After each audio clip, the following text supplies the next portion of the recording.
Surat Al-Maidah ayat 5. Sebelumnya kita kembali sebentar ke ayat 4. Jadi termasuk salah satu ciri-ciri kalau anjing itu sudah terlatih, itu dites, dikasih komando, misalkan disuruh lari, dia lari. Disuruh berhenti, dia berhenti. Entah pakai sempritan atau pakai apa, kasih aba-aba. Nah itu bisa dikategorikan terlatih. Minimal itu terlihat dalam uji coba 3 kali lah. Ya. Jadi kalau disuruh lari, mau lari, disuruh berhenti, berhenti, disuruh jalan, jalan. Nah itu kalau sudah terlihat 3 kali lah itu sudah bisa dikategorikan sudah terlatih.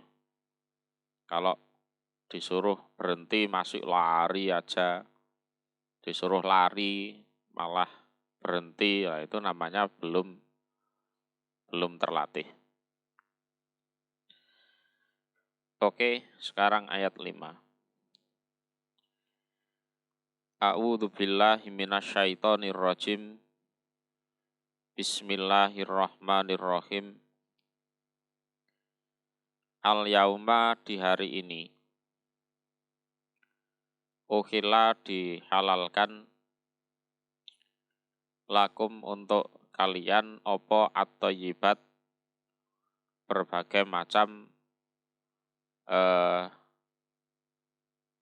makanan yang baik atau berbagai macam yang baik. Jadi itu halal ya. Wa ta'amul ladzina, dan makanannya orang-orang. Jadi makanan di sini adalah sembelian ya. Utuh yang diberi mereka Alkitab, pada kitab, iku khilun, halal, lakum, untuk kalian. Jadi wa ta'amul ladzina utul kitab, kalau kita ambil dari tafsir Jalalain, adalah dzabaihul yahud wan nasoro. Jadi hewan sembelian yang disembelih oleh orang-orang Yahudi dan orang-orang Nasrani itu halal untuk kalian orang mukmin. Jadi perlu diperhatikan bahwa yang namanya orang kafir itu ada 2 jenis ya. Pertama kafir ahli kitab, yang kedua adalah kafir musyrik. Sebagaimana ayatnya, lam yakunil ladzina kafaru min ahlil kitabi wal musyrikin ya. Jadi orang kafir itu ada 2 jenis ya. Ada yang ahli kitab, ada yang musyrikin. Kalau sembeliannya orang ahli kitab, contohnya orang Yahudi atau Nasrani, itu halal untuk kalian makan. Ya, halal untuk kalian makan. Karena mereka ini nggak mungkin menyebut nama selain Allah, itu nggak mungkin. Jadi ya setidaknya kitab mereka dari langit lah. Taurat, Injil, mereka mengenal Allah. Dalam sembelian ya diperkirakan mereka tidak mungkin menyembelih atas nama berhala. Beda dengan yang orang musyrik. Musyrik memang nyembah berhala, lah sembeliannya kemungkinan besar ya untuk berhalanya itu. Wa ta'amukum, dan makanan kalian, artinya sembelian kalian orang mukmin, iku hilun halal lahum untuk mereka, ya, mereka orang-orang ahli kitab.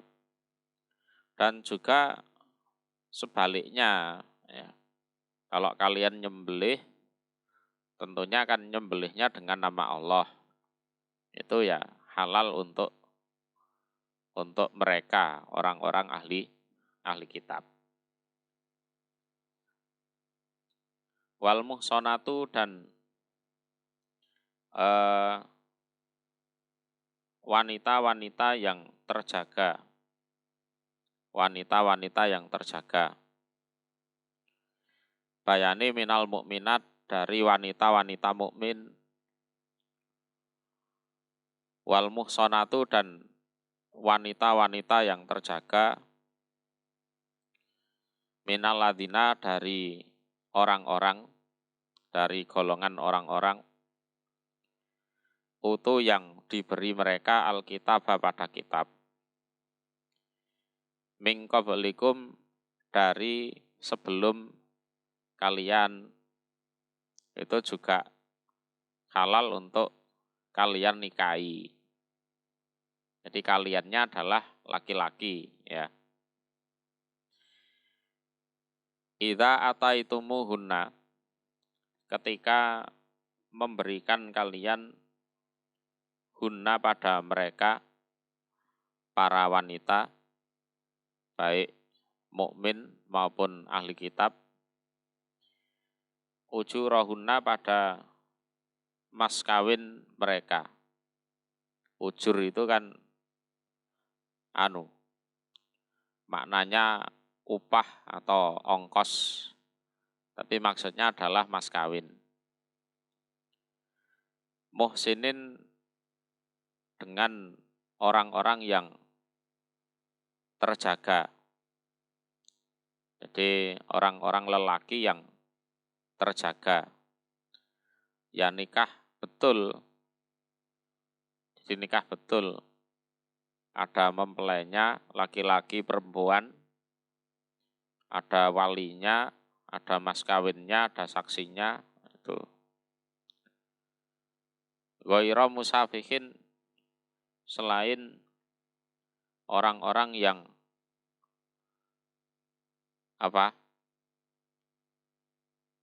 terang-terangan berzina.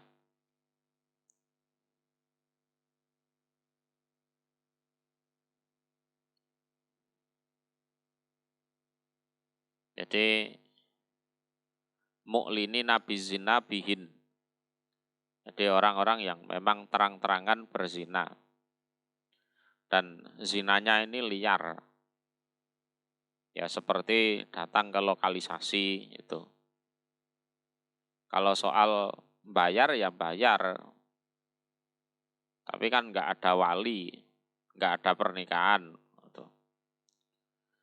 Wala muttakhidhi ahdan, dan bukan orang-orang yang mengambil gendaan. Gendaan ini ya pacaran itu. Jadi zina secara sembunyi-sembunyi dan khusus itu. alias kalau orang Jawa bilang kumpul kebu. Ya. Jadi qala Ibnu Abbas al-khidn huwa as-sadiq lil mar'ati yasni biha siron. Fanahallahu ta'ala anil fawahis ma dhahara minha wa ma baton. Jadi khidn itu adalah teman laki-laki seorang wanita tanpa pernikahan. Zina secara sembunyi-sembunyi dan pasangannya yaitu saja, yaitu kumpul kebu. Jadi termasuk bertempat di satu rumah tanpa ikatan pernikahan. Tuh. Jadi kita ulangi ya penjelasannya ya. Di hari ini dihalalkan untuk kalian berbagai macam yang baik. Ya, berbagai macam yang baik, thayyibat. Dan dihalalkan juga sembelih dari orang-orang ahli kitab. Ya. Jadi sembelihan dari orang-orang ahli kitab itu halal untuk kalian. Ini orang kafir ahli kitab loh ya, bukan orang kafir musyrik. Dan sembelihan kalian juga halal untuk mereka. Ya. Dan wanita-wanita yang terjaga dari golongan wanita-wanita mukmin itu apa? Halal untuk kalian nikahi. Ya. Jadi laki-laki mukmin halal menikahi perempuan-perempuan yang terjaga dari kalangan wanita mukmin. Dan juga laki-laki mukmin boleh menikahi wanita-wanita yang terjaga dari golongan ahli kitab sebelum kalian. Jadi menikahi wanita Nasrani atau wanita Yahudi. Ya, dengan caranya ketika kalian memberikan kepada para wanita-wanita tersebut maharnya atau mas kawinnya. Ya. Kalau soal biaya, bayar dana, ya, mau nikah, mau zina itu sama-sama ada biayanya, ya kan? Ya, mau kumpul kebu itu juga ada biayanya. Sehingga terusnya ayat muhsinina. Jadi sebagai lelaki-lelaki yang memang terjaga. Artinya nikah betul. Ya. Ada mempelainya, pengantinnya lelaki, perempuan, ada walinya, ada mas kawinnya, ada saksinya. Dijelaskan lagi ghaira musafihin, selain orang-orang yang zina terang-terangan atau zina liar. Zina liar ini ya contohnya ya ke lokalisasi, ke prostitusi itu. Atau wala muttakhidhi ahdan, dan selain orang-orang lelaki yang mengambil pacar atau gendaan itu dilarang. Ya. Pasangannya ya itu saja sebenarnya. Pasangan setia, tapi tidak ada pernikahan. Itu namanya kumpul kebu. Nah, itu tidak boleh. Ya. Kemudian dalam masalah orang laki-laki mukmin yang menikahi wanita ahli kitab, menurut ayat ini memang diperbolehkan. Tapi ulul amri atau amir, ini nanti akan saya contohkan Umar bin Khattab ya, Amirul Mukminin.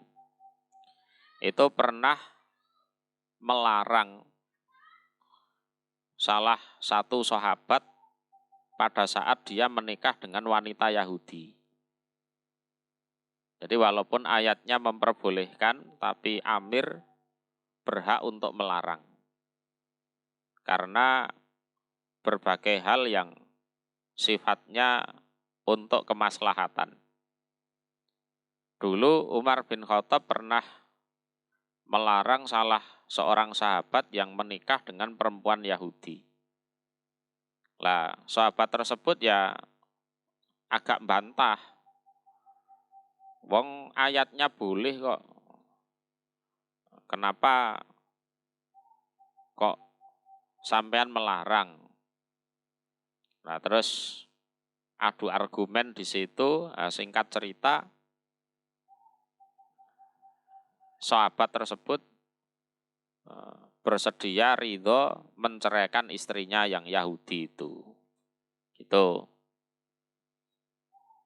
Jadi pertama, pada saat laki-laki mukmin menikah dengan perempuan ahli kitab, Yahudi atau Nasrani, itu sadar atau tidak sadar, langsung atau tidak langsung, dia melecehkan wanita mukmin. Ya kan? Karena bagaimanapun wanita mukmin itu jauh lebih berharga, ya, jauh lebih baik daripada wanita ahli kitab. Ya kan? Ya, melecehkan itu namanya. Yang kedua, laki-laki itu yang menikah dengan wanita ahli kitab itu kelihatan bodohnya, kelihatan dolimnya. Wong ada yang baik kok milih yang kurang baik. Ya kan? Wong wanita mukmin yang gadis-gadis itu yang butuh diramut, diayomi, dijaga, dinafkahi itu lo banyak. Belum lagi yang janda lo ya. Lah kok malah menikah dengan wanita ahli kitab. Itu ya bodoh ya dolim. Ya kan? Kemudian seandainya nanti punya anak, ya, anaknya itu dikhawatirkan akan dididik menjadi Yahudi. Karena ibunya adalah Yahudi atau Nasrani. Itu kan? Karena tarbiyatul awal, tarbiyatul ula. Jadi pendidikan yang pertama, masalah anak itu kan ibunya. Kalau ibunya solihat, anaknya insya Allah baik-baik. Lah kalau ibunya tidak solihat, walaupun Islam, ya anaknya ya rata-rata kacau. Wong ibunya Islam aja kadang kacau, apalagi ibunya bukan Islam, ya lebih kacau lagi. Belum lagi nanti ada kerusakan sistem sosial. Ya. Yang laki-laki mukmin menikahi wanita ahli kitab. Lah, wanita yang mukmin tidak ada yang menikahi. Sehingga malah dinikah oleh laki-laki kafir. Nah, malah nggak karu-karuan. Ya kan? Sehingga walaupun ayatnya ini halal, tapi ulil amri, contohnya Umar bin Khattab itu boleh melarang. Ya, boleh melarang. Ya, untuk kemaslahatan pribadi, juga kemaslahatan sosial yang ada di situ. Ya. Waman dan barang siapa yakfur yang yakfur itu kan maknanya menutup hati. Ya, kafir, ya. Bil iman terhadap keimanan. Jadi hatinya memang sengaja dia tutup rapat, tidak mau terbuka terhadap keimanan. Ya, untuk memahami ayat-ayat itu kok susah, menolak bahkan. Fakot habito maka sungguh hancur lebur. Ya. Apa amaluhu amal ibadahnya atau amal solihnya. Ya, amal solihnya. Jadi barang siapa yang menutup hati dari keimanan, tidak mau beriman, atau sudah beriman tapi murtad. Ya, sudah beriman tapi murtad. Jadi bisa bermakna sama sekali tidak pernah membuka hatinya, tidak mau beriman, atau sudah pernah beriman tapi murtad. Maka amal baiknya hancur lebur. Ya, tidak dihitung, ya tidak diberi pahala. Walaupun amalannya baik. Ya. Wahwa dan dia fil akhirati di akhirat iku minal khosirin termasuk golongannya orang-orang yang rugi. Karena mati dalam keadaan yakfur bil iman. Akhirnya masuk neraka itu tadi.